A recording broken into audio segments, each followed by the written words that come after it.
इस रोड के हवाले से मैं आपको थोड़ी सी तफसील में जाना चाहूँगा।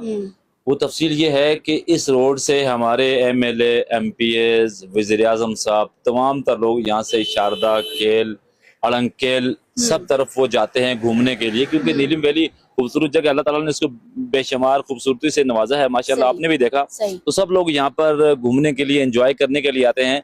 लेकिन ये वो जगह है, ये वो मौत का कुआं है, इसको कहते हैं जी चांगा खड़ियां कहते हैं। नीलम वैली की ये वो वाहिद जगह है जिसको चांगा खड़ियां कहते हैं। ना इस पे बाउंड्री वाल है, जिसे मैंने आपको जिक्र किया था, मैंने आपके सामने ये बातें शेयर की, इसका बाउंड्री वाल नहीं है।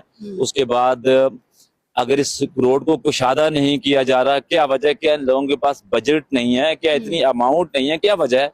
यहाँ पर अगर मेरी तकरीबन 39 मेरी एज है, तो मैं अगर ज्यादा नहीं, मैं ये दावे से कह सकता हूँ कि सैकड़ों ऐसे हादसा यहाँ पर हुए, चांगा खड़ियों के अंदर सैकड़ों वाकयात हुए हैं।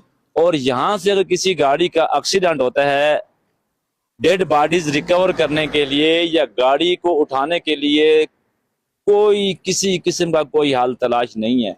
जो लोग डेड बॉडीज को निकालने के लिए जाते हैं, अगर वो कहीं झाड़ियों में फंसी हो, तो वो यानी कि करना बहुत मुश्किल है, वो मौत से खेल के जाते हैं। ठीक है, ऑब्वियसली आपके नुमाइंदगान भी इस वक्त देख रहे होंगे, क्या मैसेज देना चाहेंगे इस वक्त आप? मैं अपने नुमाइंदगान को ये मैसेज देना चाहता हूँ, अगर आप मुजफ्फराबाद से आते हैं, जलियाना में सेम मौत का कुआं ऐसे ही बना है।